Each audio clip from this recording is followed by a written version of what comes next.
Akashvani Devikulam spice FM.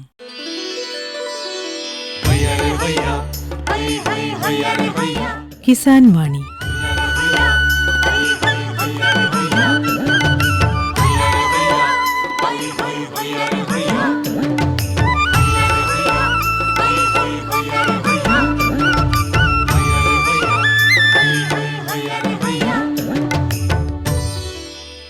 എല്ലാ ശ്രോതാക്കൾക്കും കിസാൻ വാണിയിലേക്ക് സ്വാഗതം.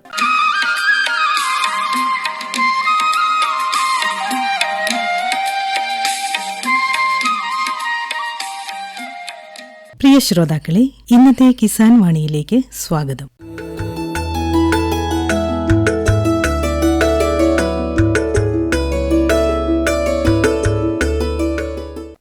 ബൈസൺവാലി ഗ്രാമപഞ്ചായത്ത് ജോസ്ഗിരിയിലെ സമ്മിശ്ര കർഷകനായ ശ്രീ ബിജു ലൂക്കോസിന്റെ കാർഷിക പ്രവർത്തനങ്ങളിലെ അനുഭവ പാഠങ്ങളാണ് ഇന്നത്തെ കിസാൻ വാണിയിൽ. ബൈസൺവാലി പഞ്ചായത്തിലെ കൊച്ചുമുല്ലക്കാനത്തിനടുത്ത് കാർഷിക പ്രവർത്തനങ്ങളിൽ ഏർപ്പെടുന്ന ഒരു കർഷകനെയാണ് ഇന്ന് കിസാൻ വാണിയിൽ പരിചയപ്പെടുത്തുന്നത്. ബിജു ലൂക്കോസ് കരണാട്ട്. അദ്ദേഹം കാർഷിക പ്രവർത്തനങ്ങൾ മാത്രമായിട്ട് മുന്നോട്ട് പോകുന്ന ഒരു കർഷകനാണ്, ഒരു ചെറുകിട കർഷകനാണ്. അദ്ദേഹത്തിന്റെ കാർഷിക പ്രവർത്തനങ്ങൾ എന്തൊക്കെയാണെന്ന് നമുക്ക് ചോദിച്ചറിയാം. നമസ്കാരം. നമസ്കാരം. ബിജു കാർഷിക പ്രവർത്തനങ്ങളിൽ ഏർപ്പെട്ടു തുടങ്ങിയിട്ട് എത്ര നാളുകളായി? ഒരു 10-15 വർഷമായി. അപ്പോൾ അതിനു മുമ്പ് എന്തായിരുന്നു ചെയ്തുകൊണ്ടിരുന്നത്? അതിനു മുമ്പ് ഞാൻ ചെറിയ ജോലിയൊക്കെ ഉണ്ടായിരുന്നു. ചെറിയ ജോലി എന്ന് പറയുമ്പോഴേക്കും തോട്ടത്തിലൊക്കെ ആയിരുന്നു, ഗ്രാമത്തോട്ടത്തിലൊക്കെ സൂപ്പർവൈസറായിട്ട് നിൽക്കുമായിരുന്നു. അത് എവിടെയായിരുന്നു ഈ തോട്ടത്തിൽ സൂപ്പർവൈസറായിട്ട് നിന്ന്? നാഗർകോവിലായിരുന്നു, കന്യാകുമാരി. അപ്പം അതിനുശേഷം ഞാൻ ഇങ്ങോട്ട് പോകുന്നത്. പിന്നെ അപ്പോൾ അതും കാർഷിക പ്രവർത്തനങ്ങൾ തന്നെയായിരുന്നു ഏർപ്പെട്ടിരുന്നത്. കാർഷിക ജോലിയിൽ തമിഴ്നാട്ടിലെ ഒരു സ്ഥലത്ത് പോയി ജോലി ചെയ്യുമായിരുന്നു അല്ലേ? അതെ, അവിടെ പോയി ജോലി ചെയ്യുമായിരുന്നു. അതിനുശേഷം 10-15 വർഷമായപ്പോൾ ഇവിടെ വന്ന് കാർഷിക പ്രവർത്തനങ്ങൾ മാത്രം ഏർപ്പെട്ട് മുന്നോട്ട് പോവുകയാണ്. എന്തൊക്കെ കൃഷികളാണ് ഇപ്പോൾ പ്രധാനമായിട്ടുള്ളത്? ഇപ്പോൾ ഇവിടെ നിലവിലിപ്പോൾ ഏലമുണ്ട്, കുരുമുളക്, ആദ്യമൊക്കെ കൊക്കോ ഉണ്ടായിരുന്നു, കാപ്പി ഉണ്ടായിരുന്നു. അപ്പം അതിനുശേഷം ഏലം കയറി കഴിഞ്ഞപ്പോഴേക്കും കാപ്പിയും കൊക്കോയെ കളയുകയും ചെയ്തു. ചെറുപ്പകാലങ്ങളിൽ ഇവിടെ തന്നെയാണോ പഠനം ഒക്കെ നടത്തിയത്? അതെ, ഇവിടെ തന്നെ ഞാൻ പഠിച്ചത്, ഇവിടെ തന്നെ ജനിച്ചത്. അപ്പോൾ ആ സമയത്തൊക്കെ വീട്ടിൽ മാതാപിതാക്കളോടൊപ്പം കൃഷി പ്രവർത്തനങ്ങളൊക്കെ ചെയ്തിരുന്നോ? ചെയ്തായിരുന്നു. അന്നൊക്കെ റബ്ബറായിരുന്നു, വേറെ വരുമാനമായിട്ടൊന്നും ഇല്ലായിരുന്നു. അന്ന് ഏലം ഉണ്ടായിരുന്നു, മറ്റേ നമ്മുടെ ഇപ്പോഴത്തെ ഏലമല്ല, നാടനേലം ഉണ്ടായിരുന്നു അന്ന്. അപ്പോൾ ആ കൂടുതലൊക്കെ കൂടുമായിരുന്നു. അപ്പോൾ അന്ന് പ്രധാനമായിട്ട് റബ്ബറായിരുന്നു ഉണ്ടായിരുന്നു അല്ലേ? അതെ, മെയിനായിട്ട് റബ്ബറാണ് ഉണ്ടായിരുന്നത്. പിന്നീട് ഈ റബ്ബർ കൃഷി പരിപൂർണമായിട്ട് നിർത്തി കളഞ്ഞു? അത് കംപ്ലീറ്റ് കളഞ്ഞത്. അപ്പോൾ അത് കംപ്ലീറ്റ് ആണ്. അതിനുശേഷം പിന്നെ ഏലത്തെ തുടങ്ങിയത്. ഏലവും കൊടിയൊക്കെ ഇട്ട് കുരുമുളക് തുടങ്ങിയതാണ്. കൊക്കോയും കാപ്പിയെല്ലാം ഉണ്ടായിരുന്നു. പിന്നീട് ഈ കൊക്കോയും കാപ്പിയും ഒക്കെ കളയാൻ എന്താണ് കാരണം? അത് അന്നേരം ഈ ഏലത്തിന് തടസ്സമായിട്ട് വരുമെന്ന് പറഞ്ഞു. അപ്പോൾ അതിൻ്റെ പൊറ്റവര് കയറി കഴിഞ്ഞാൽ ഏലം ഉണ്ടായില്ലെന്ന് പറഞ്ഞു. അതിൻ്റെ പേരിലാണ് കാപ്പിയും കൊക്കോയും കളയാൻ കാരണം തന്നെയാണ്. പിന്നീട് മുഴുവൻ ഏലം കൃഷിയും കുരുമുളക് കൃഷിയും മാത്രമാക്കി മാറ്റി അല്ലേ? അതെ. ഈ ഏലവും കുരുമുളകും ഇടകലർത്തിയാണോ കൃഷി ചെയ്തിരിക്കുന്നത്? ഇല്ല, അതെല്ലാം വേറെ നട്ടേക്കുന്നത്. കാരണം ഒരുമിച്ചെന്ന് പറഞ്ഞാൽ കുറേ എല്ലാം പോയി ഏലം കയറി കഴിഞ്ഞപ്പോഴേക്കും. പിന്നെ എല്ലാം അകന്നാണ് നിൽക്കുന്നത്, മരത്തേക്കടയും മുരിക്കക്കടയെല്ലാം അകന്നാണ് നിൽക്കുന്നത്, ചേർന്നെല്ലാം ഉണ്ട്. അപ്പോൾ ഇപ്പം എന്തോരം സ്ഥലത്ത് കൃഷി ചെയ്യുന്നുണ്ട്? ഇപ്പം ഞാനൊരു 70 സെൻറ്റ് സ്ഥലത്ത് കൃഷിയുണ്ട്. അതിൽ ഈ ഏതിനം ഏലമാണ് കൃഷി ചെയ്തിരിക്കുന്നത്? നിലവിലിപ്പോൾ ഞള്ളാനി മാത്രമേ ഉള്ളൂ. അത് ഈ ഞള്ളാനി ഏലം കൃഷി ചെയ്യാനുള്ള കാരണം എന്താണ്? ഈ മേഖലകളിലെല്ലാം പൊതുവെ ഞള്ളാനി ഏലമാണോ കൃഷി ചെയ്തിരിക്കുന്ന ആളുകൾ? അതെ. ഈ ഭാഗത്ത് മൊത്തം ഞള്ളാനി ആൾക്കാർ കൃഷി ചെയ്തേക്കുന്നത്. കാരണം പണ്ടെന്ന് പറഞ്ഞാലും മറ്റേ നാടൻ ചെടിയായിരുന്നു. നാടൻ ചെടി എന്ന് പറഞ്ഞാൽ നമ്മുടെ ഞള്ളാനി കായ്ക്കുന്ന ഒരു കായ്ക്കല. ഒരു 2 അടുപ്പ് കഴിയുമ്പോഴേക്കും കാ തീരും, പിന്നെ കായില്ലാതിരുന്നുണ്ട്. അപ്പോൾ അതിനുശേഷമാണ് പുതിയ ഇറക്കുമതി ഞള്ളാനി വന്നതാണ്. ഞങ്ങളും അതിനെ മേടിച്ച് നട്ടേക്കുന്നത്. ഈ ഞള്ളാനി ഏലമാണെങ്കിൽ എത്ര തവണയൊക്കെ വിളവെടുക്കാൻ സാധിക്കും? നമുക്കൊരു വർഷം നമ്മൾ നോക്കുന്ന പോലെ ഇരിക്കും. ചിലപ്പോൾ ഒരു 6 തവണയൊക്കെ എടുക്കാം. ഏറ്റവും കുറഞ്ഞ 6 എടുക്കാൻ വേണ്ടിയുണ്ട്. 6 അല്ലെങ്കിൽ 5 അങ്ങനെ എടുക്കാം. അപ്പോൾ അത് എത്ര ദിവസം കൂടുമ്പോഴാണ് ഒരു വിളവെടുപ്പ് നടത്തുന്നത്? ഇപ്പം നമ്മുടെ കാലാവസ്ഥ പോലെ ഇരിക്കും. ചിലത് 60 ദിവസം വേണം, ചിലത് 50 ദിവസം വേണം. അങ്ങനെ ഓരോ കാലാവസ്ഥ അനുസരിച്ച് അതാവും അങ്ങോട്ട് വേഗം. നമ്മൾ ഈ ഏലം കൃഷി ചെയ്ത് ഇങ്ങനെ തവാർണ തൈയാണോ കൃഷി ചെയ്തത്, അതോ ഏലത്തട്ട കൃഷി ചെയ്യുകയാണോ ചെയ്തത്? ഞങ്ങൾ തട്ടം മേടിക്കുമായിരുന്നു. തട്ടം മേടിച്ചിട്ട് കുഴിയെടുത്ത് പോകുമായിരുന്നു. അത് എത്ര അടി അകലത്തിലാണ് കൃഷി ചെയ്തിരിക്കുന്നത്? ഇപ്പം നിലവിൽ ഞങ്ങൾ ചെയ്തേക്കുന്ന ഒരു 5 അടി അകലത്തിലാണ് ചെയ്തേക്കുന്നത്. അത് ഒത്തിരി അടുത്ത് പോകുമല്ലേ? 5 അടി 6 അടി ആകുമ്പോൾ? ഇല്ല, ഒത്തിരി അകലം ഇല്ല. കാരണം ഇവിടെ നട്ടേക്കുന്ന കാണുമ്പോൾ അറിയാതെ ഒത്തിരി അകലം ഇല്ല. അല്ല, അടുത്ത് പോകുമല്ലേ? ഇല്ല. 6 അടി ഒട്ടും അകലം അല്ലാണ്ട് 6 അടി. 6 അടി സാറിന് 8 അടി 10 അടിയൊക്കെ അകലത്തല്ലേ വെക്കാറുള്ളത്? 8 അടി ഇപ്പം തുറു വലുതായി കഴിഞ്ഞപ്പോഴേക്ക് ഏതാണ്ട് അന്നിട്ട് ഒരു 2-3 മീറ്റർ, 1 മീറ്ററൊക്കെ അകലം വരുന്നുണ്ടാണ്. തുറു അത്രയും വലുതായിട്ട് വരാനുണ്ട്. എന്നാലും ഒരാൾക്ക് അത്ര കയറിപ്പാൻ സുഖമായിട്ട് എടുക്കുകയും ചെയ്യേണ്ടത്. കുഴപ്പമില്ല അല്ലേ? കുഴപ്പമില്ല. പിന്നീട് നമ്മളിത് ഈ തട്ട നട്ട് കഴിഞ്ഞിട്ട് അതിനെന്തെല്ലാം പരിചരണങ്ങളാണ് ശ്രദ്ധിക്കേണ്ടത്? നമ്മളത് പിന്നെ തട്ട നട്ട് കഴിഞ്ഞാൽ പിന്നെ ആ വർഷം പിന്നെ നമ്മൾ കളയ്ക്കണം, മൊത്തത്തിൽ കളയ്ക്കണം. പിന്നെ അതിന് മാസം തോറും മരുന്നടിക്കണം. പിന്നെ അതിൻ്റെ കവാത്തുകൾ നമ്മൾ കറക്റ്റായിട്ട് എടുത്ത് വിടണം. ഉണക്ക കച്ചിയെല്ലാം പറിച്ച് വിടണം. പിന്നെ വേനലാകുമ്പോഴേക്കും ഉണക്കാണെങ്കിൽ നനയ്ക്കണം. ചപ്പ് കൂട്ടി നമുക്ക് നനയ്ക്കാൻ പറ്റുള്ളൂ. പിന്നെ ചാണാപ്പൊടിയും പിന്നെ അതനുസരിച്ചുള്ള വളങ്ങളൊക്കെ നമ്മൾ മേടിച്ചിടണം മഴക്കാലത്ത്. മരുന്നുകളി ഒരു മാസത്തിലൊന്ന് വെച്ച് കൊടുക്കേണ്ടി വരുന്നുണ്ടല്ലേ? അത് വേണം. മാസത്തിൽ ഒന്ന് വെച്ച് കൊടുക്കണം. അല്ലെങ്കിൽ ഈ വേനലൊക്കെ ആകുമ്പോഴേക്കും തണ്ടുറുപ്പം കയറും. നമ്മൾ മാസത്തിൽ 10 ദിവസമൊക്കെ കൂടിപ്പോയി കഴിഞ്ഞാൽ. മഴക്കാലത്ത് പിന്നെ അത്രയും വിഷയമല്ല അങ്ങോട്ട്. മഴക്കാലത്ത് തണ്ടുറുപ്പം കയറത്തില്ല. എന്നാലും നമ്മൾ മരുന്നടിച്ചെങ്കിലേ കായും പൂവൊക്കെ ഉണ്ടാവുള്ളൂ അങ്ങോട്ട്. അങ്ങനെയാണ് മഴക്കാലത്ത്. ഈ വളപ്രയോഗം ഒരു വർഷത്തിൽ എത്ര തവണ ചെയ്യേണ്ടി വരും? നിലവിലിപ്പം ഞങ്ങളൊക്കെ ഇവിടെ എന്ന് പറഞ്ഞാൽ ഒരു 2 പ്രാവശ്യം ചെയ്യാറുള്ളൂ. അതുകൂടെ ചെയ്യാറില്ല. അത് രാസവളമാണോ ചെയ്യാറുള്ളത് അതോ ജൈവവളങ്ങളാണോ? ജൈവവളം ഒന്ന് ചെയ്യും, പിന്നെ ഒന്ന് രാസവളം ചെയ്യും. അപ്പോൾ ഒത്തിരി രാസവളം ചെയ്യാൻ പോയി കഴിഞ്ഞാൽ ചീക്കൽ കയറുന്ന എല്ലാവരും പറഞ്ഞിട്ട്. അതുകൊണ്ട് നമ്മൾ രാസവളം ഒന്നേ ചെയ്യാറുള്ളൂ. പിന്നെ നമ്മൾ ജൈവവളം മേടിച്ചിടാറുള്ളത്. ജൈവം എന്ന് പറയുമ്പോഴേക്കും നമ്മൾ ചാണകവും പിന്നെ ഇത് കിട്ട് വേപ്പിണ്ണാക്കും എല്ലുപൊടി അതൊക്കെ മേടിച്ചിടാറുള്ളത്. ഏലത്തിൻ്റെ ഈ വേനൽക്കാലമൊക്കെ ആകുമ്പോൾ നമ്മൾ തണൽ ക്രമീകരണമൊക്കെ നടത്തുമല്ലോ, അതൊക്കെ എങ്ങനെയാണ് ചെയ്യുന്നത്? തണലെന്ന് പറഞ്ഞാൽ ഒത്തിരി വെയിൽ കൊള്ളുന്നിടത്തൊക്കെ ആണെങ്കിൽ നെറ്റ് വലിച്ചു കിട്ടും. അപ്പോൾ നെറ്റ് വലിച്ചു കിട്ടാനുള്ള സംവിധാനം കുറവാണെങ്കിൽ അവിടെ മരങ്ങൾ അത്യാവശ്യമുള്ള നിൽപ്പുണ്ട്. എന്നിട്ടും നമ്മൾ പോരായ്മയാണെങ്കിൽ നനയ്ക്കുള്ളൂ. പിന്നീട് ഈ നനയ്ക്കാൻ വെള്ളമൊക്കെ ധാരാളമായിട്ടുണ്ടോ ഇവിടെയൊക്കെ? ധാരാളമൊന്നുമില്ല. അത്യാവശ്യം നമുക്കൊന്ന് ഏലം മറിയുമെന്ന് കാണുമ്പോഴേക്കും ആഴ്ച വല്ല 1-2 പ്രാവശ്യം നനയ്ക്കാനുള്ള വെള്ളമൊക്കെ ഉള്ളൂ.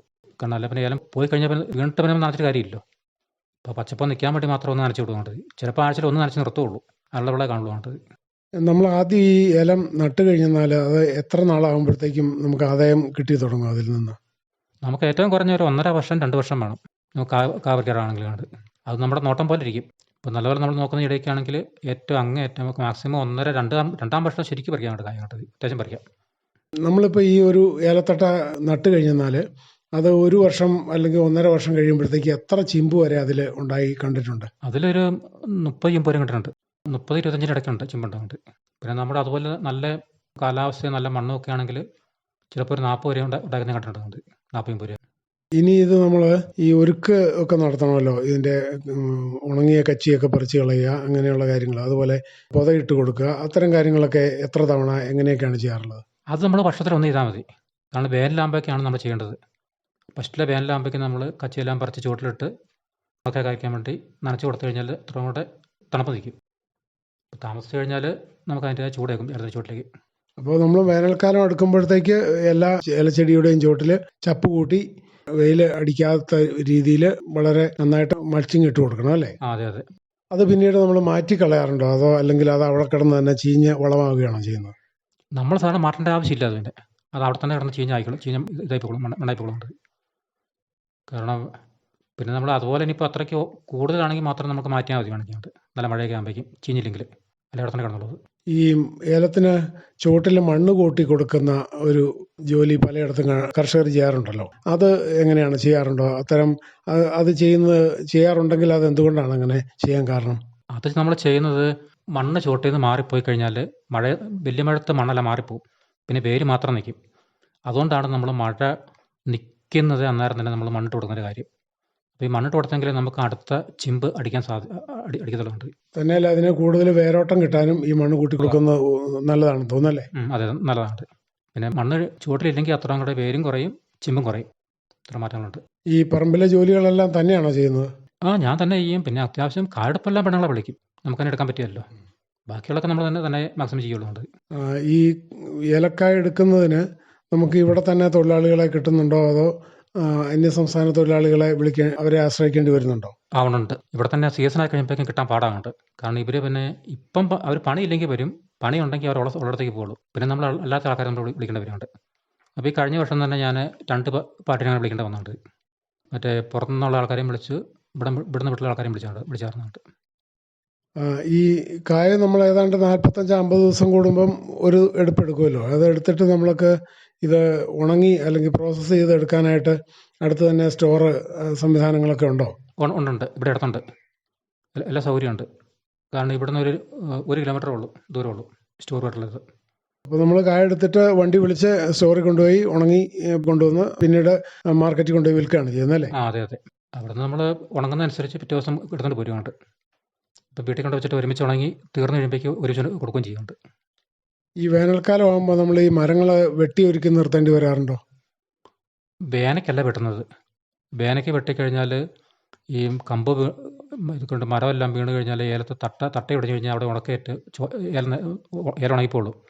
അതുകൊണ്ട് നമ്മൾ സാധാരണ വെട്ടുന്നതെന്ന് പറഞ്ഞാൽ ആദ്യം ഒന്നിട്ട് മഴയൊക്കെ പെയ്ത് ഒരു മെയ് മാസമൊക്കെ ആകുമ്പോഴേക്കും നമ്മൾ വെട്ടാറുള്ളൂ. അതിനിപ്പുറം വെട്ടരുത്. അതിനിപ്പം വെട്ടിക്കഴിഞ്ഞാൽ ഏലം മൊത്തം പോവും. അത് തന്നെ. അപ്പം മെയ് മാസം അല്ലെങ്കിൽ മെയ് മാസം അവസാനമൊക്കെ ആകുമ്പോഴത്തേക്കാണ് ഈ തണൽ ക്രമീകരണം നടത്തുന്നത് അല്ലേ? അതെ അതെ. അതിനിപ്പുറം വെട്ടാൻ ഇപ്പം മരം വെട്ടാൻ പോയി കഴിഞ്ഞാൽ ഉള്ള ഏലവും പോവും, വെറുതെ നമ്മുടെ കാശ് പോകുന്നുള്ളതുകൊണ്ട്. ഇപ്പോൾ പലരും ഇത് ഈ മരത്തിൽ തന്നെ കെട്ടിത്തൂക്കിയിടുന്നതായിട്ട് കണ്ടിട്ടുണ്ട്. ഏത് ഈ വെട്ടുന്ന ഈ ശിഖരങ്ങളുണ്ടല്ലോ, അത് മരത്തിൽ തന്നെ കെട്ടിത്തൂക്കിയിട്ട് കഴിഞ്ഞാൽ അതിൻ്റെ ആ ഇല പൊഴിഞ്ഞ് പൊഴിഞ്ഞ് പതുക്കെ താഴേക്ക് ചാടും, ഏലത്തിന് അപകടമൊന്നും ഉണ്ടാകാതിരിക്കും. അത്തരം രീതി പരിശ്രമിച്ച് നോക്കിയിട്ടുണ്ടോ? അത് കൂടുതൽ അങ്ങനെ ആൾക്കാർ വെട്ടുന്ന പറഞ്ഞാൽ നേരെ താഴോട്ട് വീണ് കഴിഞ്ഞാൽ ഏലത്തിൻ്റെ ചിമ്പൊടിയും. ചിമ്പൊടിഞ്ഞു കഴിഞ്ഞാൽ പിന്നെ നമുക്ക് അടുത്ത വർഷത്തേക്ക് നമുക്ക് കാ കുറയും. അപ്പോൾ അതിൻ്റെ പേരിലാണ് കെട്ടി തൂക്കിടുന്നൊരു കാര്യം. അതാകുമ്പോൾ പിന്നെ ഇല മാത്രമല്ലേ വീഴത്തുള്ളൂ. അതാകുമ്പോൾ ഏലത്തിന് ദൂഷ്യം ചെയ്യല. അങ്ങനെ കൂടുതൽ ആൾക്കാർ ഒത്തിരി ഓവർ ഇരമ്പുള്ളിടത്തൊക്കെ അങ്ങനെ ആൾക്കാർ ചെയ്യുന്നുണ്ട്. ഈ മണ്ണ് പരിശോധനയൊക്കെ നടത്താറുണ്ടോ? എങ്ങനെയാണ്? മണ്ണ് പരിശോധനയൊക്കെ ഞാനിതുവരെയും കൊടുത്തിട്ടൊന്നും ഇല്ലാണ്ട്. എൻ്റെ ഇടയ്ക്ക് 1 പ്രാവശ്യം കൊടുത്തായിരുന്നു. കൊണ്ടുപോയെങ്കിൽ അവർ നോക്കിയിട്ട് പറഞ്ഞ് വേറെ കുഴപ്പമൊന്നുമില്ലെന്ന് പറഞ്ഞായിരുന്നുണ്ട്. ഈ വളപ്രയോഗം നടത്തുന്നത് നമ്മൾ എങ്ങനെയാണ്? അതിൻ്റെ ചുവട്ടിൽ വളം അതേപടി ഇട്ട് കൊടുക്കുകയാണോ ചെയ്യുന്നത്, അതോ വെള്ളത്തിൽ കലക്കി ഒഴിക്കുകയാണോ ചെയ്യാറുള്ളത്? ഞങ്ങൾ മഴ സമയത്ത് ചുമ്മാ ഇട്ട് നമ്മൾ അകത്തിട്ട് കൊടുക്കാവുള്ളൂ. വേനയ്ക്കാണെങ്കിൽ ഇപ്പോൾ മഴ കുറഞ്ഞിരിക്കുകയാണെങ്കിൽ നമ്മൾ വെള്ളത്തിൽ കലക്കി ഒഴിച്ചാൽ മതി. ഇപ്പോൾ കൂടുതൽ എല്ലാവരും അങ്ങനെ ചെയ്യുന്നുണ്ട്. ഇപ്പോൾ ഒത്തിരി മുട്ടാമ്പഴത്ത് വളം കൊണ്ട് ഇടുകയും ചെയ്യരുത്. ഇട്ട് കഴിഞ്ഞാൽ ഏലത്തിന് ചീക്ക് പിടിക്കും. അത്യാവശ്യം മഴയൊന്ന് കുറഞ്ഞിരിക്കുന്ന സമയത്താണ് നമ്മളുകൊണ്ട് ഒന്നെങ്കിൽ കലക്കി ഒഴിക്കുകയോ അല്ലെങ്കിൽ ചുവട്ടിലിടുകയോ ചെയ്യുന്നുണ്ട്. ഇപ്പം നല്ല മഴയാകുമ്പോൾ കുഴപ്പമില്ല, നമ്മൾ കേട്ട് കൊടുത്താൽ മതി ചുവട്ടിലേക്ക്. ഈ ഏലത്തിൻ്റെ വില ഇപ്പോൾ എങ്ങനെയാണ്? ആദായകരമായിട്ടാണോ തോന്നുന്നത്? ഇപ്പോൾ അത് കുറഞ്ഞുകൊണ്ടിരിക്കുകയാണ്. ഇപ്പം നമുക്ക് വിശ്വസിക്കാൻ പറ്റില്ലാണ്ട്. എന്തുകൊണ്ടാണ് ഇങ്ങനെ ഏലത്തിൻ്റെ വില പെട്ടെന്ന് ഇങ്ങനെ കുറയാൻ കാരണം? അതിപ്പം ഒന്നാമത്തെ എല്ലായിടത്തും കായുണ്ട് മെയിനായിട്ട്. കാരണം കായെന്ന് പറഞ്ഞാൽ ഒരുമാതിരിപ്പെട്ട ആൾക്കാരൊന്നും കാ കൊടുത്തിട്ടില്ല. എല്ലാവരും സ്റ്റോക്ക് ചെയ്തിരിക്കുകയാണ്. ഇപ്പോൾ 2000 വില വന്നു, 2000 കൂടുതലും പറഞ്ഞ് വെച്ചുകൊണ്ടിരുന്ന ആൾക്കാർ ലാസ്റ്റ് കഴിഞ്ഞപ്പോൾ ആൾക്കാരുടെ അടുത്ത് വില താന്നു പോയി കഴിഞ്ഞപ്പോൾ എടുത്ത് കൊടുക്കുകയും ചെയ്ത ആൾക്കാർ. അത് ഒത്തിരി പേർക്ക് അങ്ങനെ അബദ്ധം പറ്റിയുണ്ട്. ഈ വർഷം പൊതുവേ നമുക്ക് കാലവർഷം വളരെ താമസിച്ചാണല്ലോ കിട്ടിയത്. അപ്പോൾ പൊതുവേ ഏലത്തിന് ആദായം കുറയുകയാണോ ചെയ്തത്, കൂടുകയാണോ ചെയ്തത്? ഇപ്പോൾ നമുക്കൊന്നും ഇവിടെ കുഴപ്പമില്ല കേട്ടോ. ഇവിടെ ഒന്നും അത്യാവശ്യം കായ ഉണ്ടായിരുന്ന കാര്യമുണ്ട്. ഇവിടെ നമുക്ക് അത്യാവശ്യം ഈ ചില സ്ഥലത്തൊക്കെ മഴ ലാസ്റ്റ് കിട്ടിയത് നേരത്തെ കിട്ടുകയും ചെയ്തായിരുന്നുണ്ട്. ഇവിടെ വലിയ കുഴപ്പമില്ലായിരുന്നു പ്രാവശ്യം കായ ഉണ്ടായിരുന്നു ഇവിടെ. അപ്പോൾ ഏലത്തിൻ്റെ കൃഷി പൊതുവേ ഈ വിലയാണെങ്കിലും ആദായകരമായിട്ട് മുന്നോട്ട് കൊണ്ടുപോകാൻ പറ്റുന്ന ഒരു സാഹചര്യമാണോ നിലവിലുള്ളത്? കായ്ക്കെന്ന് പറഞ്ഞാൽ ഒരു 1500 രൂപയെങ്കിലും ഏറ്റവും കുറഞ്ഞ വിലയുണ്ടെങ്കിലും നമുക്ക് പിടിച്ചേക്കാൻ പറ്റുള്ളൂ. അല്ല നമുക്ക് പിടിച്ചേക്കാൻ വലിയ പാടാണ് കണ്ടത്. കാരണം ഇതിൻ്റെ മരുന്നും പണിക്കൂലിയൊക്കെ വെച്ച് നോക്കുമ്പോൾ നമുക്ക് ഭയങ്കര നഷ്ടമാണ് കണ്ടത്. വളത്തിനും ഭയങ്കര വിലയല്ലേ കണ്ടത്. അപ്പോൾ അതൊക്കെ വെച്ച് നോക്കുമ്പോൾ നമുക്ക് താങ്ങാൻ പറ്റില്ല കണ്ട്. അപ്പം മിനിമം ഒരു 1500 രൂപയിൽ കുറയാതെ വില കിട്ടിയെങ്കിൽ മാത്രമേ ഏലകൃഷി മുന്നോട്ട് കൊണ്ടുപോകാൻ സാധിക്കുകയുള്ളൂ എന്നാണ് ബിജു ലൂക്കോസ് പറയുന്നത്. ഈ കുരുമുളക് കൃഷിയിലേക്ക് വന്നാലേ, കുരുമുളക് ഏതെല്ലാം ഇനങ്ങളാണ് കൃഷി ചെയ്തിരിക്കുന്നത്? കുരുമുളക് ഇപ്പം നിലവിൽ കരിമണ്ടയുണ്ട്, ചെങ്ങന്നൂരുണ്ട്, പന്നൂരുണ്ട്. ഇങ്ങനെ 3 സൈസ് കൂടിയുണ്ട് ഇപ്പം നിലവിൽ. ഇത് താങ്ങുകാലായിട്ട് എന്താണ് കുരുമുളക് കൃഷി ചെയ്യാൻ ഉപയോഗിച്ചിരിക്കുന്നത്? ഇത് താങ്ങെന്ന് പറഞ്ഞാൽ ഞാൻ മരമ്പഴി ഉള്ളിട്ട് കൊടുത്തേക്കുന്നത്. മരമ്പഴിയുണ്ട്, പിന്നെ നേരത്തെ മുള്ളുമരിക്കൊക്കെ ഇട്ടായിരുന്നു. ഇപ്പം മുള്ളുമരിക്കെല്ലാം ഉണങ്ങിപ്പോവാം. അതുകൊണ്ട് അത് അടുത്തുള്ള മരത്തിലേക്ക് തന്നെ കെട്ടിക്കൊടുത്താൽ മതി. അങ്ങനെ പിടിച്ചപ്പോൾ എൻ്റെ പന്നീർവണ്ണ അതുപോലെ കരിമണ്ട ഒക്കെ ഉണ്ടെന്ന് പറഞ്ഞല്ലോ. അതിൽ ഏറ്റവും നല്ലതായിട്ട് വിളവ് തരുന്നതായിട്ട് ഇപ്പോൾ ഏത് ഇനമാണ് തോന്നിയിട്ടുള്ളത്? അത് കരിമണ്ടയാണ്. കരിമണ്ട നമുക്ക് 2.5 വെച്ച് 1 കിലോ ഉണക്ക് കിട്ടുന്നുണ്ട് കരിമണ്ട. അത് 2.5 കിലോ കുരുമുളക് പച്ച പറിച്ചു കഴിഞ്ഞാൽ അത് ഉണങ്ങിയാൽ 1 കിലോ ഉണക്ക കുരുമുളക് കിട്ടും അല്ലേ? അതെ കിട്ടും. നല്ല മൂത്തായിരിക്കണം. മൂത്താണെങ്കിൽ കിട്ടും, അല്ലെ കിട്ടിയില്ലാണ്ട്. മറ്റുള്ള ഇനങ്ങളാണെന്ന് പറഞ്ഞാലും 3 കൊന്ന് കൂട്ടിയാൽ മതി. വലിയ വ്യത്യാസമൊന്നും ഇല്ലാണ്ട് 3 കൊന്ന്. മറ്റേതാകുമ്പോൾ ഉള്ള മുളക് നല്ല തൂക്കാൻ കിട്ടിയുണ്ട് കരിമണ്ട എന്ന് പറയുമ്പോൾ. ഈ കുരുമുളക് കൃഷിയിൽ പ്രധാനമായിട്ട് നമ്മൾ ശ്രദ്ധിക്കേണ്ട കാര്യങ്ങൾ എന്തൊക്കെയാണ്? നമ്മൾക്ക് അതെന്ന് പറയുമ്പോഴേക്ക് ഒത്തിരി പണി വരുന്നില്ല നമുക്കതിന്. പിന്നെ വർഷം തോറും കൊടിയിൽ നിന്ന് കെട്ടി വിടണം. കൊടി കെട്ടിയില്ലെങ്കിൽ മണ്ട താഴോട്ട് പോകുന്നു കഴിഞ്ഞാൽ വട്ട ഒടിഞ്ഞ് പോവുള്ളൂ. പിന്നെ അതിന് പ്രത്യേകിച്ചെന്ന് പറഞ്ഞാൽ വളം എന്ന് പറഞ്ഞാൽ അതിന് ഏറ്റവും എല്ലുപൊടിയും ചാണകമാണ് അതിൻ്റെ മെയിൻ വളം. പിന്നെ നമുക്ക് വേണമെങ്കിൽ ഇച്ചിരി രാസവളം നമുക്ക് ഒരു പ്രാവശ്യം ഇട്ട് കൊടുക്കാം, ഒരു കുഴപ്പമില്ലാണ്ടത്. ഇത് 3 ചെയ്താൽ മാത്രം മതി, വേറെ കുഴപ്പമൊന്നുമില്ല. ഈ കുരുമുളകിനെ ബാധിക്കുന്ന കേടുകൾ പൊതുവെ വളരെ കൂടുതലാണെന്നാണ് കർഷകർ പൊതുവെ പറയാറുള്ളത്. ഇവിടെ എങ്ങനെയാണ്? കുരുമുളകിനെ കേട് ബാധിക്കാറുണ്ടോ? അത്തരം കാര്യങ്ങൾ എങ്ങനെയാണ്? കുരുമുളകിന് കേട് വരുന്നുണ്ട്. ഈ തണ്ടുപരപ്പം കയറുന്ന പോലെ മൊത്തം അങ്ങോട്ട് കയറുവാണ്. തണ്ടുപരപ്പം കയറുന്ന പോലെ എന്നിട്ട് കയറിയ ഇല ഉടച്ചുകൊണ്ട് മൊത്തം ഉണങ്ങിപ്പോണുണ്ട്. അപ്പോൾ ഞങ്ങൾ പിന്നെ അതുകൊണ്ട് ഈ ഏലത്തിനടിക്കുന്ന മരുന്നിന് ഒപ്പം കൊടിക്കാൻ കാണിച്ചു കൊടുക്കുന്നുണ്ട്. അന്നേരം അത് അതിൻ്റെ കേട് മാറിക്കൊള്ളുന്നുണ്ട്. കുറച്ച് മാറ്റം വന്നിട്ടുണ്ട്. കുരുമുളക് വിളവെടുപ്പൊക്കെ ആണെങ്കിലും കുറച്ച് ഏലം പോലെയല്ല, കുറച്ചുകൂടി പാടുപെട്ടുള്ള ഇപ്പോൾ ഏണിയൊക്കെ ഉപയോഗിച്ചാണല്ലോ വിളവെടുപ്പ് നടത്തുന്നത്. അതെല്ലാം തന്നെയാണോ ചെയ്യുന്നത്, അതോ കൂലിക്കാരെ കൂട്ടേണ്ടി വരുന്നുണ്ടോ? അല്ല, അത് തന്നെ ചെയ്യാനുള്ള ഉള്ളതുണ്ട്. നമുക്ക് ആൾക്കാരെ കൊണ്ടേണ്ട ആവശ്യമൊന്നുമില്ല. തന്നെ ഏണിയൊക്കെ ഉപയോഗിച്ച് തന്നെ കയറി ചെയ്യാൻ, തന്നെ പറിച്ചെടുക്കാൻ പറ്റുന്നേ ഉള്ളൂ അല്ലേ? അത്രേ ഉള്ളൂ. ആളെ കൊണ്ടേണ്ട ആവശ്യമില്ല നമുക്കുണ്ട്. ഇപ്പോഴത്തെ ഈ കുരുമുളകിൻ്റെ വില വെച്ച് കുരുമുളക് കൃഷി ആദായകരമാണോ, എങ്ങനെയാണ് തോന്നുന്നത്? ഇപ്പോഴത്തെ വില വെച്ച് നോക്കുമ്പോൾ നമുക്ക് ഏലത്തിനെക്കാട്ട് ലാഭമുണ്ട്. കാരണം ഏലത്തിൻ്റെ അത്രയും പണി വരുന്നില്ല ഇതിന്. മറ്റേന്ന് ഏലം എന്ന് പറയുമ്പോഴേക്ക് നമ്മൾ എന്തോരം പണി കൊടുത്താലും ഒരു വർഷം അടിയുണ്ട്. ഇതെന്ന് പറഞ്ഞാൽ നമുക്ക് ആ വർഷം ആ മുരിക്കും വെട്ടി, ആ കൊടി കെട്ടിവിട്ടാൽ മാത്രം മതി. പിന്നെ നമ്മൾ 2-3 വളവും ഇട്ടാൽ മാത്രം മതി, പറിച്ചെടുത്താൽ മതി. വേറെ മരുന്ന് ചെയ്യേണ്ട ആവശ്യമില്ല എന്നിട്ട്. ഏലം അങ്ങനെയല്ലല്ലോ. ഏലം എന്ന് പറഞ്ഞാൽ മാസം തോറും പുറം നടക്കലുണ്ട് കേട്ടോ. ഈ കണ്ടീഷൻ ആണെങ്കിൽ മഴയില്ലെങ്കിൽ ഉണങ്ങി പോവുകയും ചെയ്യുന്നുണ്ട്. പൊതുവേ ഈ കാർഷിക രംഗത്ത് മാത്രം നിലനിന്ന് മുന്നോട്ട് പോകുമ്പോൾ എങ്ങനെയാണ് ഇത് ആദായകരം അല്ലെങ്കിൽ സന്തോഷകരമായിട്ടാണോ ജീവിതം മുന്നോട്ട് പോകുന്നത്? കുഴപ്പമൊന്നുമില്ല. ഇപ്പം നമുക്ക് അത്യാവശ്യം നമുക്ക് പണിയെന്ന് വെച്ച് നോക്കുമ്പോൾ നമുക്ക് മുതൽ കിട്ടുന്നുമുണ്ട്, വലിയ കുഴപ്പമില്ലാതെ പോകുന്നുണ്ട്. ഈ കണ്ടീഷൻ വിലയൊക്കെ നിൽക്കുകയാണെങ്കിൽ. കൃഷിഭവനുകളുമായിട്ട് ബന്ധപ്പെട്ടൊക്കെ സഹായങ്ങൾ എന്തെങ്കിലുമൊക്കെ ലഭിക്കുന്നുണ്ടോ? അവിടെ നമ്മൾ വളമൊക്കെ കിട്ടാറുണ്ട്. വളവും എല്ലുപൊടി അങ്ങനെയൊക്കെ കിട്ടാറുണ്ട്, കൃഷി ഓഫീസുമായിട്ട് ബന്ധപ്പെട്ടുണ്ട്.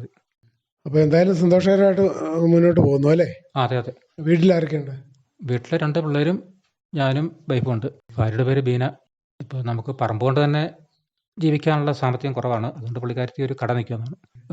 പിള്ളേർ 2 പഠിക്കുകയാണ്. ചെറുക്കന് 10ലായി, പെങ്കൊച്ച നേഴ്സിങ്ങിന് പോയി. അപ്പോൾ എന്തായാലും ഒത്തിരി സന്തോഷം. ബൈസൺവാലി പഞ്ചായത്തിലെ കൊച്ചുമുല്ലക്കാനം പ്രദേശത്ത് കാർഷിക പ്രവർത്തനങ്ങളിൽ സജീവമായി ശ്രദ്ധിക്കുന്ന ചെറുകിട കർഷകനായ ബിജു ലൂക്കോസ് കരണാട്ടാണ് ഇത്രയും നേരം തൻ്റെ കാർഷിക അനുഭവങ്ങൾ നമ്മോട് പങ്കുവച്ചത്. ഇത്തരം കാര്യങ്ങൾ ശ്രോതാക്കൾക്ക് വേണ്ടി പങ്കുവച്ചതിന് നന്ദി. ബൈസൺവാലി ഗ്രാമപഞ്ചായത്തിലെ ജോസ്ഗിരി പ്രദേശത്ത് സമ്മിശ്ര കൃഷിയിലേർപ്പെട്ടിരിക്കുന്ന ശ്രീ ബിജു ലൂക്കോസ് കരണാട്ടുമായി ഇതുവരെ സംസാരിച്ചത് ജോഷി തോമസ്. കിസാൻ വാണിയിൽ ഇനി കാർഷിക അറിവുകൾ കേൾക്കാം. മൂല്യവർദ്ധനം പഴങ്ങളിൽ ഒരു ലഘുപ്രഭാഷണം ഇനി കേൾക്കാം. പോഷകസമ്പന്നമായ പഴങ്ങൾ മലയാളിയുടെ സമീകൃത ആഹാരത്തിലെ ഒഴിവാക്കാനാവാത്ത അനിവാര്യ ഘടകമാണ്. മെച്ചപ്പെട്ട ആരോഗ്യം നിലനിർത്തുന്നതിന് പഴങ്ങളുടെ ഉപഭോഗം മികച്ച പങ്ക് വഹിക്കുന്നതിനാൽ അവയുടെ ആവശ്യകതയും വർദ്ധിച്ചുവരുന്നു. അർബുദം, ഹൃദയ സംബന്ധമായ അസുഖങ്ങൾ, പ്രമേഹം എന്നിവ ഉൾപ്പെടെയുള്ള രോഗങ്ങളുടെ അപകട സാധ്യത കുറയ്ക്കുന്നതിന് പഴങ്ങളിൽ അടങ്ങിയിട്ടുള്ള സജീവ ഘടകങ്ങളായ പോളിഫിനോളിക്സ്, കരോട്ടിനോയിഡുകൾ, മറ്റു വിറ്റാമിനുകൾ, ധാതുക്കൾ എന്നിവ പ്രധാന പങ്ക് വഹിക്കുന്നതായി തെളിയിക്കപ്പെട്ടിട്ടുണ്ട്. ഇക്കാരണങ്ങളാൽ തന്നെ പഴങ്ങളുടെ ഉൽപ്പാദനവും ഉപഭോഗവും വർദ്ധിച്ചു വരുന്നു. ആഗോളതലത്തിൽ പഴങ്ങളുടെ ഉൽപ്പാദനം വർദ്ധിപ്പിക്കുന്നുണ്ടെങ്കിലും വിളവെടുപ്പിനു ശേഷമുള്ള മെച്ചപ്പെട്ട പരിപാലനത്തിന്റെ അഭാവം മൂലം ഉൽപ്പാദിപ്പിക്കുന്ന ഫലങ്ങളുടെ ഗണ്യമായ അളവ് നഷ്ടപ്പെടുകയോ പാഴാകുകയോ ചെയ്യുന്നു. അതിനാൽ വിളവെടുപ്പാനന്തരം നഷ്ടം കുറയ്ക്കുന്നതിനും ഫലങ്ങളുടെ ഉപഭോഗം പ്രോത്സാഹിപ്പിക്കുന്നതിനുമുള്ള വിവിധ മാർഗങ്ങളിലൊന്നാണ് പഴങ്ങൾ മൂല്യവർദ്ധിത ഉൽപ്പന്നങ്ങളാക്കി മാറ്റുക എന്നത്. ഫലങ്ങൾ അവയുടെ യഥാർത്ഥ അവസ്ഥയിൽ നിന്ന് വിവിധ സംസ്കരണ മാർഗങ്ങളിലൂടെ ഉയർന്ന നിലവാരമുള്ള അവസ്ഥയിലേക്ക് മാറ്റുന്നതിലൂടെ അന്തിമ ഉൽപ്പന്നത്തിന്റെ ഗുണമേന്മ മെച്ചപ്പെടുത്തുന്നതാണ് മൂല്യവർദ്ധനവ്. ഇതിലൂടെ അന്തിമ ഉൽപ്പന്നത്തിന്റെ ഗുണനിലവാരം വർദ്ധിപ്പിക്കുന്നതിനോടൊപ്പം തന്നെ ഉയർന്ന വിലയും ലാഭവും ലഭിക്കുന്നതിനും സഹായിക്കുന്നു. വർദ്ധിച്ചുവരുന്ന ജനസംഖ്യയുടെ പോഷകാഹാര ലഭ്യതയും സുരക്ഷയും നിറവേറ്റുന്നതിന് പഴസംസ്കരണ മേഖല മികച്ച പങ്കുവഹിക്കുന്നു. ലോകമെമ്പാടുമുള്ള ജനസംഖ്യയിലെ വർധനവ്, മാറിവരുന്ന ജീവിതശൈലി, ആരോഗ്യം, പോഷകാഹാരം എന്നിവയെക്കുറിച്ചുള്ള ഉത്കണ്ഠ, സംസ്കരിച്ച അഥവാ മൂല്യവർദ്ധിത ഫല ഉൽപ്പന്നങ്ങളുടെ ഉപയോഗത്തിനും അവയുടെ വർദ്ധിച്ചുവരുന്ന ആവശ്യകതയ്ക്കും കാരണമാകുന്നു. പഴങ്ങളിൽ നിന്ന് പ്രചാരത്തിലുള്ള വിവിധ മൂല്യവർദ്ധിത ഉൽപ്പന്നങ്ങളാണ് ജ്യൂസ്, ശീതളപാനീയങ്ങൾ, ജാം, ജെല്ലി, പ്രിസർവ്, മാർമലേഡ് മിഠായികൾ, ഗ്ലേസ്ഡ് മിഠായികൾ, നിർജ്ജലീകരിച്ച പഴങ്ങൾ തുടങ്ങിയവ. പഴപാനീയങ്ങൾ അഥവാ ജ്യൂസ് വളരെ വേഗം ദഹിക്കുന്നതും ദാഹം ശമിപ്പിക്കുന്നതിനോടൊപ്പം തന്നെ അത്യധികം ഉന്മേഷദായകവുമായ വിശപ്പുളവാക്കുന്ന പാനീയങ്ങളാണ് പഴപാനീയങ്ങൾ അഥവാ ജ്യൂസ്. ഇപ്രകാരം തയ്യാറാക്കുന്ന ജ്യൂസ് ഉപയോഗിച്ച് squash, syrup, cordial, crush, ready to serve എന്നിവ തയ്യാറാക്കാവുന്നതാണ്. സ്ക്വാഷ് ആകർഷകമായ സ്വാദും പോഷകഗുണങ്ങളാൽ സമ്പന്നവുമായ മൂല്യവർദ്ധിത ഉൽപ്പന്നമാണ് സ്ക്വാഷ്. കുറഞ്ഞത് 25% പഴച്ചാറ് അഥവാ പൾപ്പ്, 40% മൊത്തം ലയിക്കുന്ന ഖരപദാർത്ഥങ്ങളും 1% അമ്ലത്വം എന്നിവ അടങ്ങിയിരിക്കുന്ന പാനീയമാണ് ഇത്. സിറപ്പ് 25% പഴച്ചാറ് അഥവാ പൾപ്പ്, 65% മൊത്തം ലയിക്കുന്ന ഖരപദാർത്ഥങ്ങളും 1.5% വരെ അമ്ലത്വവും അടങ്ങിയിട്ടുള്ള പാനീയം സിറപ്പ് എന്ന പേരിൽ വിപണിയിൽ സുലഭമാണ്. കോർഡിയൽ പഴച്ചാറിൽ നിന്നും പൾപ്പും മറ്റും ലയിക്കാത്ത ഘടകങ്ങളും പൂർണ്ണമായി നീക്കം ചെയ്ത് ആകർഷകമായ തിളക്കവും തെളിഞ്ഞതുമായ മധുരമുള്ള പാനീയമാണ് കോർഡിയൽ. ഇവയിൽ കുറഞ്ഞത് 25% പഴച്ചാർ, 30% മൊത്തം ലയിക്കുന്ന ഖരപദാർത്ഥങ്ങളും 5% അമ്ലത്വം എന്നിവയും അടങ്ങിയിരിക്കുന്നു. റെഡി ടു സെർവ് പാനീയങ്ങൾ കുറഞ്ഞത് 10% പൾപ്പ് അഥവാ പഴച്ചാറ്, 10% മൊത്തം ലയിക്കുന്ന ഖരപദാർത്ഥങ്ങളും എന്നിവ അടങ്ങിയിരിക്കുന്ന മൂല്യവർദ്ധിത ഉൽപ്പന്നമായ റെഡി ടു സെർവ് പാനീയങ്ങൾ ഉപയോഗിക്കുന്നതിനു മുമ്പായി നേർപ്പിക്കേണ്ടതില്ല എന്നത് ഇവയുടെ സവിശേഷതയാണ്. ജാം. പഴുത്ത പഴങ്ങളിൽ നിന്നും പൾപ്പ് വേർതിരിച്ചെടുത്ത് പഞ്ചസാര ചേർത്ത് തിളപ്പിച്ച് കുറുക്കിയെടുത്ത മൂല്യവർദ്ധിത ഉൽപ്പന്നമാണ് ജാം. ഏതെങ്കിലും പ്രത്യേക പഴത്തിൻ്റെ പൾപ്പ് മാത്രമായും മറ്റു പഴങ്ങളുടെ പൾപ്പ് ഉൾപ്പെടുത്തിയും ജാം തയ്യാറാക്കാവുന്നതാണ്. മിശ്രിതം 65-68 ഡിഗ്രി ബ്രിക്സ് എത്തുന്നതുവരെ പാകം ചെയ്യേണ്ടതാണ്. ഇപ്രകാരം തയ്യാറാക്കിയെടുക്കുന്ന ജാമിൽ 45% കുറയാതെ പഴവും 65% കുറയാതെ മൊത്തം ലയിക്കുന്ന ഖരവസ്തുക്കളും അടങ്ങിയിരിക്കുന്നു. ആകർഷകമായ കുപ്പികളിൽ വിവിധ പഴങ്ങളുടെ ജാം പാക്ക് ചെയ്ത് വിപണനം നടന്നുവരുന്നു. ജെല്ലി. ജാമിന് സമാനമായ രീതിയിൽ തയ്യാറാക്കുന്ന ജെല്ലി പേരയ്ക്ക, ചക്ക എന്നിവ പോലെ പെക്റ്റിൻ ധാരാളമായി അടങ്ങിയിട്ടുള്ള പഴങ്ങളിൽ നിന്നും നിർമ്മിച്ചെടുക്കുന്ന ഒരു മൂല്യവർദ്ധിത ഉൽപ്പന്നമാണ്. പഴങ്ങളുടെ പൾപ്പിൽ നിന്ന് പെക്റ്റിൻ അടങ്ങിയ സത്ത് അഥവാ ലായനി പഞ്ചസാര ചേർത്ത് തിളപ്പിച്ച് തയ്യാറാക്കിയെടുക്കുന്ന അർദ്ധഖര ഉൽപ്പന്നമാണ് ജെല്ലി. പഴത്തിൻ്റെ യഥാർത്ഥ സ്വാദും ആകർഷകമായ നിറവുമുള്ള ജെല്ലി സുതാര്യവും 65% മൊത്തം ലയിക്കുന്ന ഖരപദാർത്ഥങ്ങളും 45% പഴച്ചാറും ഉണ്ടായിരിക്കുന്നതാവണം. പ്രിസർവ്. പഴങ്ങൾ പഞ്ചസാര ലായനിയിൽ ദീർഘകാലം സൂക്ഷിച്ചു വയ്ക്കുന്ന സംസ്കരണ രീതിയാണ് പ്രിസർവ്. പഴങ്ങളുടെ തൊലിയും മറ്റും നീക്കം ചെയ്ത ശേഷം പഞ്ചസാര ലായനി ചേർത്ത് പ്രിസർവ് തയ്യാറാക്കാവുന്നതാണ്. പ്രിസർവിൻ്റെ സാന്ദ്രത വിപണിയുടെ ആവശ്യാനുസരണം ക്രമീകരിക്കാവുന്നതാണ്. വിവിധ രീതിയിലുള്ള സാലഡുകളും സാൻഡ്വിച്ചുകളും ഉപയോഗിക്കുവാൻ പഴങ്ങളിൽ നിന്ന് തയ്യാറാക്കിയെടുക്കുന്ന മൂല്യവർദ്ധിത ഉൽപ്പന്നമായ പ്രിസർവ് തിരഞ്ഞെടുക്കാവുന്നതാണ്. മാർമലേഡ്. ഓറഞ്ച്, നാരങ്ങ തുടങ്ങിയ സിട്രസ് പഴങ്ങളിൽ നിന്ന് തയ്യാറാക്കിയെടുക്കുന്ന മൂല്യവർദ്ധിത ഉൽപ്പന്നമാണ് മാർമലേഡ്. ഇവയിൽ ഓറഞ്ച് അഥവാ നാരങ്ങയുടെ തൊലി മുറിച്ച് ചെറിയ ഷ്രെഡ്സായി ചേർക്കുന്നു. ഇത് മാർമലേഡിൻ്റെ സവിശേഷതയാണ്.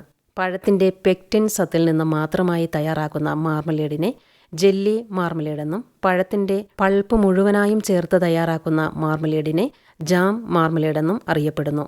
മാർമലേഡ് എന്നാൽ ഓറഞ്ച് ജാം എന്ന് എളുപ്പത്തിൽ പറയാം. സാധാരണയായി 1:1 അനുപാതത്തിൽ പഴത്തിൻ്റെ തൂക്കമനുസരിച്ച് പഞ്ചസാര ചേർത്ത് കുറുക്കിയെടുത്താണ് മാർമലേഡ് തയ്യാറാക്കുന്നത്. ഇത്തരത്തിൽ പൾപ്പ് പഞ്ചസാര മിശ്രിതം 65% മൊത്തം ലയിക്കുന്ന ഖരവസ്തുക്കൾ ആകുന്നതുവരെ പാകം ചെയ്യുന്നു. പാകമായ മാർമലേഡ് ആകർഷകമായ കുപ്പികളിൽ നിറച്ച് വിപണനം നടത്തുന്നുണ്ട്. മിഠായികൾ. പഴങ്ങളിൽ നിന്നും തയ്യാറാക്കുന്ന മൂല്യവർദ്ധിത ഉൽപ്പന്നമായ പ്രിസർവിനോട് സമാനമായ രീതിയിൽ തയ്യാറാക്കിയെടുക്കുന്ന മൂല്യവർദ്ധിത ഉൽപ്പന്നമാണ് മിഠായി. ഉയർന്ന സാന്ദ്രതയിൽ തയ്യാറാക്കുന്ന പഞ്ചസാര ലായനി ചേർത്ത് പഴങ്ങൾ സന്നിവേശിപ്പിച്ചിരിക്കുന്നു എന്നതാണ് ഇവയുടെ സവിശേഷത. ഇതിനായി പഞ്ചസാര ലായനിയിൽ 70 ഡിഗ്രി ബ്രിക്സ് എത്തുന്നതുവരെ പഴക്കഷ്ണങ്ങൾ മുറിച്ചുവെച്ച ശേഷം ചെറുതായി ഉണക്കിയെടുത്ത് തയ്യാറാക്കുന്ന ഉൽപ്പന്നമാണ് മിഠായി. തിളക്കമുള്ള രൂപം ലഭിക്കുന്നതിനും മിഠായിക്ക് പുറമെ പഞ്ചസാര സുതാര്യമായി പൂശുന്നതിലൂടെ തയ്യാറാക്കുന്ന മൂല്യവർദ്ധിത ഉൽപ്പന്നമാണ് ഗ്ലേസ്ഡ് പഴങ്ങൾ അഥവാ തിളക്കമുള്ള പഴങ്ങൾ. തൊലിയും മറ്റു ഭക്ഷ്യയോഗ്യമല്ലാത്ത ഭാഗങ്ങളും നീക്കം ചെയ്ത ശേഷം പഴങ്ങൾ ചെറിയ കഷണങ്ങളാക്കി പഞ്ചസാര ലായനിയിൽ നിശ്ചിത സമയം മുക്കിവെച്ച ശേഷം ഉണക്കി നേർത്ത രീതിയിൽ പഞ്ചസാര ലായനിയിൽ പൊതിഞ്ഞെടുക്കുന്നതിനെ ക്രിസ്റ്റലൈസ്ഡ് പഴങ്ങൾ എന്ന് പറയും. ഇവയെല്ലാം തന്നെ വിപണിയിൽ വമ്പിച്ച ഉപഭോക്തൃ സ്വീകാര്യതയുള്ള മൂല്യവർദ്ധിത ഉൽപ്പന്നങ്ങളാണ്. നിർജ്ജലീകരിച്ച പഴങ്ങൾ. പഴങ്ങളിൽ നിന്ന് ജലാംശം നീക്കം ചെയ്ത് ഉണക്കിയെടുക്കുന്ന മൂല്യവർദ്ധിത ഉൽപ്പന്നമാണ് നിർജ്ജലീകരിച്ച പഴങ്ങൾ. ജലാംശം കുറയ്ക്കുന്നതിനായി കൃത്രിമമായി ഡ്രയറുകൾ ഉപയോഗിക്കാവുന്നതാണ്. ഫ്രീസ് ഡ്രൈഡ് പഴങ്ങൾ. പഴങ്ങളിൽ നിന്നും വളരെ കുറഞ്ഞ താപനിലയിൽ ജലാംശം നീക്കം ചെയ്യുന്നത് വഴി തയ്യാറാക്കുന്ന മറ്റൊരു മൂല്യവർദ്ധിത ഉൽപ്പന്നമാണ് ഫ്രീസ് ഡ്രൈഡ് പഴങ്ങൾ. വളരെ താഴ്ന്ന താപനിലയിൽ ഫ്രീസ് ഡ്രയറുകളിൽ ഉണക്കിയെടുക്കുന്നതിനാൽ പഴങ്ങളുടെ നിറം, ഘടന, രുചി, പോഷക ഗുണങ്ങൾ എന്നിവ ഒട്ടും നഷ്ടപ്പെടാതെ സംരക്ഷിക്കപ്പെടുന്നു. മെച്ചപ്പെട്ട ഗുണനിലവാരമുള്ളതിനാൽ ഫ്രീസ് ഡ്രൈഡ് ഉൽപ്പന്നങ്ങൾക്ക് വിപണിയിൽ വൻ സാധ്യതകളാണുള്ളത്. അച്ചാർ. വിവിധ പഴങ്ങളെ സാധാരണ ഉപ്പ് അല്ലെങ്കിൽ വിനാഗിരി ഉപയോഗിച്ച് ദീർഘകാലം സൂക്ഷിക്കുന്നത് അച്ചാർ എന്നറിയപ്പെടുന്നു. സുഗന്ധവ്യഞ്ജനങ്ങൾ, മസാലകൾ എന്നിവ പഴക്കഷണങ്ങളുമായി ചേർത്ത് തയ്യാറാക്കുന്ന മൂല്യവർദ്ധിത ഉൽപ്പന്നമാണ് അച്ചാറുകൾ. ഭക്ഷണത്തിൻ്റെ രുചി വർദ്ധിപ്പിക്കുകയും വിശപ്പുളവാക്കുകയും ചെയ്യുന്നതിനു പുറമെ ദഹനരസത്തിൻ്റെ ഉൽപ്പാദനം ഉത്തേജിപ്പിക്കുകയും ദഹനത്തെ സഹായിക്കുകയും ചെയ്യുന്നു. ഇപ്പോൾ അനുയോജ്യമായ പാക്കിങ്ങിൽ മെച്ചപ്പെട്ട സൂക്ഷിപ്പ് കാലത്തോടെ ഇവ ഉപഭോക്താക്കൾക്ക് ലഭ്യമാണ്. വീഞ്ഞ്. പഴക്കഷ്ണങ്ങൾ പഞ്ചസാരയും ഈസ്റ്റും ഉപയോഗിച്ച് ആൽക്കഹോളിക് പുളിപ്പിക്കൽ എന്ന പ്രക്രിയയ്ക്ക് വിധേയമാക്കുന്നതിലൂടെ തയ്യാറാക്കിയെടുക്കുന്ന മൂല്യവർദ്ധിത ഉൽപ്പന്നമാണ് വീഞ്ഞ്. മുന്തിരി, ആപ്പിൾ, പൈനാപ്പിൾ എന്നിങ്ങനെ നിരവധി പഴങ്ങളിൽ നിന്ന് തയ്യാറാക്കുന്ന വീഞ്ഞിന് വിപണിയിൽ ആവശ്യക്കാരേറെയാണ്. ഫ്രൂട്ട് റോളുകൾ, ചട്നികൾ എന്നിങ്ങനെ മറ്റനവധി മൂല്യവർദ്ധിത ഉൽപ്പന്നങ്ങൾ വിവിധ സംസ്കരണ രീതി അവലംബിച്ച് തയ്യാറാക്കാവുന്നതാണ്. പഴങ്ങളിൽ നിന്നും തയ്യാറാക്കുന്ന പ്രിസർവ്, ഓസ്മോ ഡീഹൈഡ്രേറ്റഡ് പഴങ്ങൾ എന്നിവയ്ക്കെല്ലാം തന്നെ അന്താരാഷ്ട്ര വിപണിയിൽ ആവശ്യകത ഏറെയാണ്. നൂതനമായ സംസ്കരണ മാർഗങ്ങളിലൂടെ പഴങ്ങളിൽ നിന്ന് തയ്യാറാക്കുന്ന മൂല്യവർദ്ധിത ഉൽപ്പന്നങ്ങളുടെ അനന്ത സാധ്യതകൾ വിപുലമാക്കുന്നതിലൂടെ അവയുടെ രുചി വൈവിധ്യം നമുക്കും ആസ്വദിക്കാം.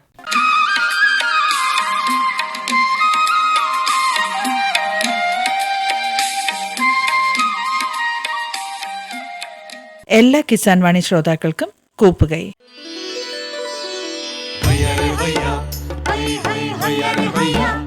കിസാൻ വാണി സമാപിക്കുന്നു.